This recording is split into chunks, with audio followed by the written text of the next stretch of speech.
यह कहानी एक सत्य घटना पर आधारित है। यह कहानी आपको बताएगी कि जीवन में विश्वास की कितनी अहमियत है। प्राचीन समय की बात है जब शिक्षा केवल गुरुकुल में ही दी जाती थी। एक गुरुकुल होता है जो जंगल के बीचों बीच होता है। वहाँ सभी विद्यार्थियों को शास्त्रों का ज्ञान दिया जाता है। गुरुकुल के जो आचार्य होते हैं वह एक दिन सभी विद्यार्थियों को बिठाकर शास्त्र पढ़ाते हैं। तब उनकी निगाह एक विद्यार्थी पर पड़ती है जिसे कुछ भी समझ नहीं आता। वह उस विद्यार्थी को देखते हैं और वही चीज़ फिर से उसे समझाते हैं तो उसको समझ नहीं आता।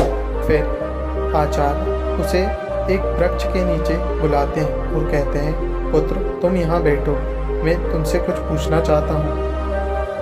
विद्यार्थी जो होता है वो कहता है ठीक है।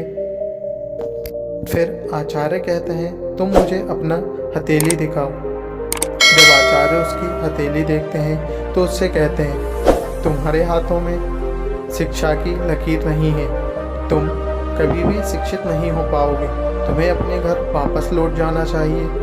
तो बच्चा जो होता है वह अपनी कमर से एक चाकू निकालता है और अपने हाथ में शिक्षा की लकीर बना लेता है और गुरु से कहता है, आचार्य अब मेरे हाथों में शिक्षा की लकीर बन चुकी है, मैं अब शिक्षित हो सकता हूँ। तो आचार्य यह देखकर चौंक जाते हैं और उससे कहते हैं, बेटा अब तुम्हें कहीं भी जाने की ज़रूरत नहीं, तुम्हें खुद पर इतना विश्वास है कि यह लकीर भी तुम्हारे कोई काम की नहीं होगी, तुम आगे एक महान विद्यार्थी बनोगे। जो ये बच्चा होता है वो कोई और नहीं, महर्षि पाणिनि होते हैं जिन्होंने अष्टाध्यायी नामक ग्रामर बुक की रचना की।